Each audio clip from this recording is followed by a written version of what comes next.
Welcome to Social Science class. Students, I am Rajesh Kumar, TGTSS JNB Una, going to teach you chapter 10, our past part 2. Students, before I start my topic, I would like to ask you some questions. Dear students, do you know who started Sulhekul? Yes, you are right. Akbar started the policy of Sulhekul. Students, do you know which dynasty Akbar was related to? Yes, my dear students, Akbar belonged to Mughal dynasty. He was a great Mughal ruler. Dear students, who built Taj Mahal? Yes, of course, Shah Jahan built Taj Mahal.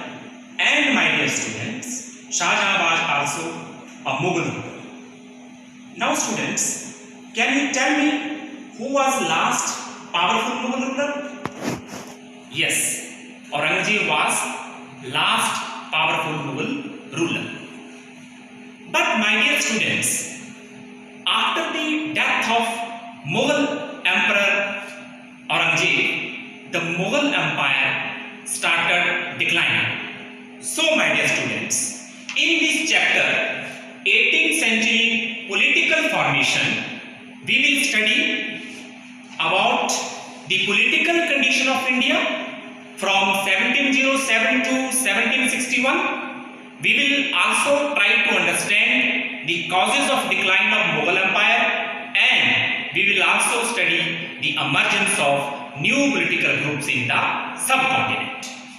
Now my dear students, as we all know, the political conditions of India were changing drastically in 18th century, and these changes were very rapid. So in order to understand the changes, we will look at the maps, the two maps given your NCERT textbook. Now my dear students, look at map first. If you look at the map first, you will notice here that the boundaries of Mughal Empire, they were reshaped by the emergence of new independent kingdoms. Here you can see the boundaries of Mughal Empire in the slide, and you notice that the new independent kingdoms or provinces, they are emerging in the political scenario. Here, the names of some independent kingdoms are mentioned in bold letters.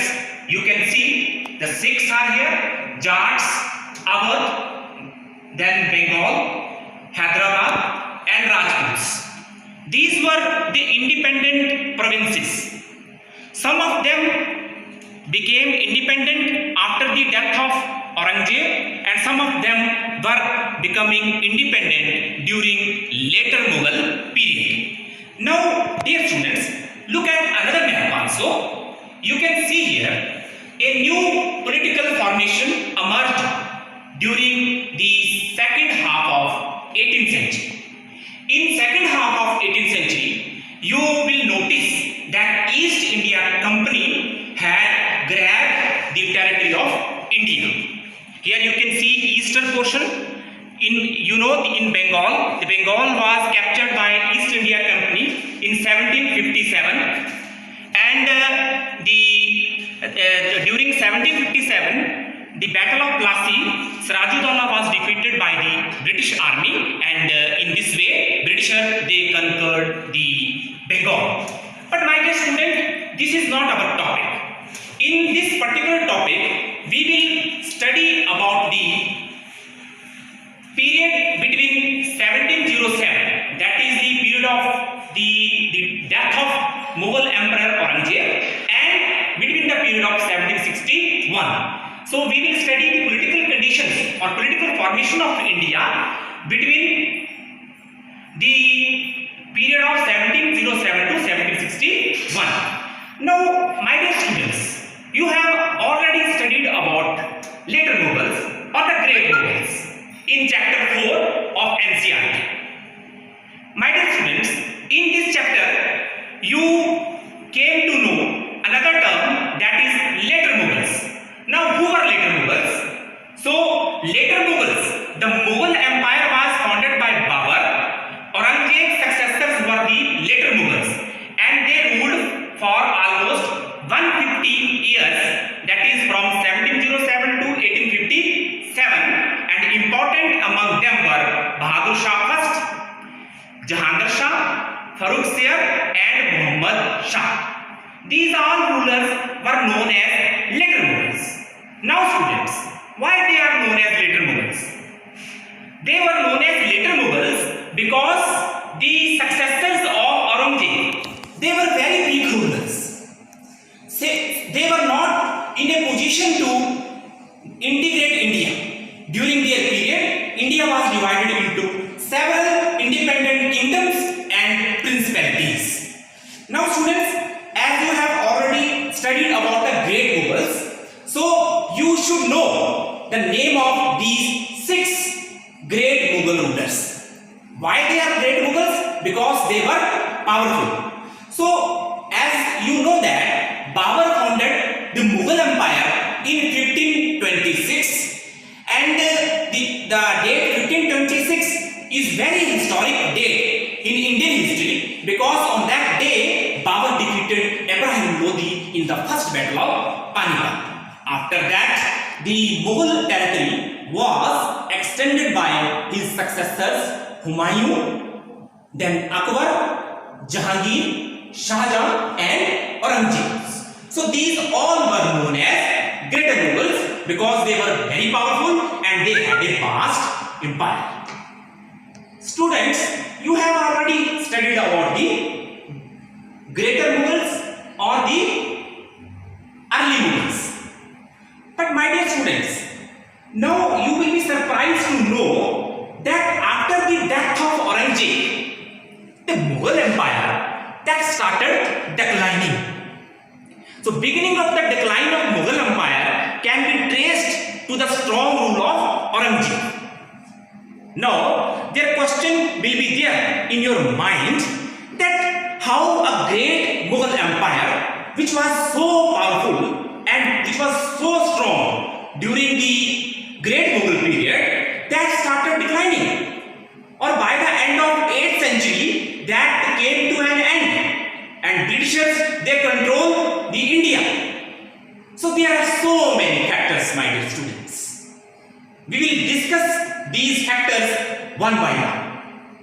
So the causes of decline of Mughal Empire or the crisis of the Mughal Empire can be explained under the following headings.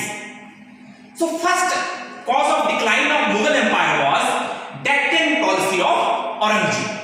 Dear students, as you know, Aurangzeb was very ambitious ruler. He wanted to expand his territory. For this purpose, he adopted the policy of wars. And in order to conquer the Deccan area, he spent 20 years of his life in the Deccan. So, my dear students, Aurangzeb not only depleted the military resources of India, but he also depleted the financial and economic resources of Mughal Empire. In this way, this can be a cause of decline of Mughal Empire. Now students, second cause is being successor of Aurangzeb. My dear students, as I have told you earlier, after 1707 or after the death of Aurangzeb, his successors proved very weak. During their period, the Mansabdar and Subedar, they become very powerful. So they started denying the orders of emperor. Sometimes they also control financial and military powers. In this way, they created a great threat to the Mughal Empire. Next cause is peasant and zamindari rebellions in many parts of India. My dear students, third cause of the decline of Mughal Empire was the rebellions of zamindars and peasants. These zamindars and peasants, they revolted against Mughal Empire, against the later Mughals, and there were two reasons of their revolt. Number one, sometimes they revolt against the increase in taxes, and many times the Subedar or Zamindar revolted to gain more and more power. But my dear students, the later Mughals, they were not able to control, they were not able to suppress the rebellion of the Zamindars and peasants. In this way, Mughal Empire became weak day by day because it caused huge loss to the treasury of Mughals. Next point, dear students, the invasion of foreign rulers was another important cause of the decline of Mughal Empire. During the later Mughal periods, the invaders, they invaded the Mughal Empire. So first was Nadir Shah. Nadir Shah attacked India in 1739. He not only looted, he not only plundered the wealth of India, but he took with him the huge amount of gold coins, rupees, and even the golden throne of Shah Jahan. After that, another invader, Ahmad Shah Abdali, he attacked India and he made 5 attacks from 1748 to 1761. So dear students, these attacks, they caused a huge economic and you can say military and other types of losses to India. Now another cause of decline of Mughal Empire was competition among different groups of nobles. Dear students, during Mughal period, the nobles, they became very powerful. And these nobles, they were divided into two groups. One was the Iranis and another were Turanis. Now, who were Iranis? Iranis were the nobles who were of Irani origin, and the Turanis were the nobles who were of Turkish origin. So students, they became very powerful, and they started humiliating the rulers and emperors were merely puppet in their hand. And you will be surprised to know the Farrukh Siyar, he was assassinated by these nobles. So this is one of the another cause of the decline of Mughal Empire. Now my dear students, after the decline of Mughal Empire, the new political formation that emerged in Indian subcontinent, or you can say new states emerged. Students, in this slide you can see throughout the 18th century the Mughal Empire broke down into multiple independent regional states. There were 3 groups: the old Mughal provinces, the Watan Jagis, and the Marathas, Sikhs, Jats and other like them. Students, the old Mughal provinces, the rulers of these states maintained their ties with the Mughal emperor, and they were actually the Mansabdar and nobles of the Mughals, and they were appointed by them in their respective states, and they became independent. Second category was Watan Jagis. Under this category, several Rajput principalities which had enjoyed independence under Mughals in their Watan Jagis. So they were under the Mughals, but they were enjoying autonomy during Mughal period, and after the death of Aurangzeb, they became independent. Third category was the sieging powers. These were the Marathas, Sikhs, Jats and others like them who had fought a long battle against the Mughals to gain their independence. Now, let us look at each of these groups individually. So, my dear students, I think you have understood that these independent provinces, they were divided into 3 categories. One was old provinces, second was Watan Jagis, and third one were sieging powers. Now students, old Mughal provinces. Let us talk about the three major states here. Awadh, Bengal and Hyderabad, all three states were founded by members of high Mughal nobility who had been governors of large provinces.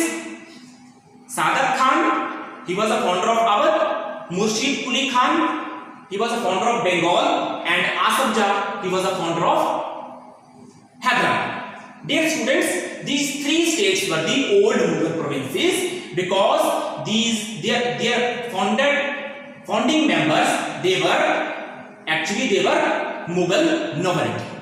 Right? Now look at the map here. You can see Awadh is the present area of UP, and another area is of Bengal. You can see in the map. Look at the map. Then Hyderabad. So these were the independent. They become independent, and these were the old Mughal provinces after the death of Mughal Emperor Aurangzeb. Now students, let's try to understand one by one about these old Mughal provinces, how they became independent. So first is Awadh under Burhan-ul-Mulk. Awadh was a prosperous region controlling the rich alluvial Ganga plain and the main trade route between North India and Bengal. Burhan-ul-Mulk was responsible for managing the political, financial and military matters of Awadh. He reduced the Mughal influence in the province by cutting down the number of Jagirdars appointed by the Mughals. He also reduced the size of Jagirs. He appointed the loyal servants in the vacant positions. Also, he allowed moneylenders and bankers to be an active part of the state's revenue system. Basically, this was a big shift from the earlier Mahajan and local bankers.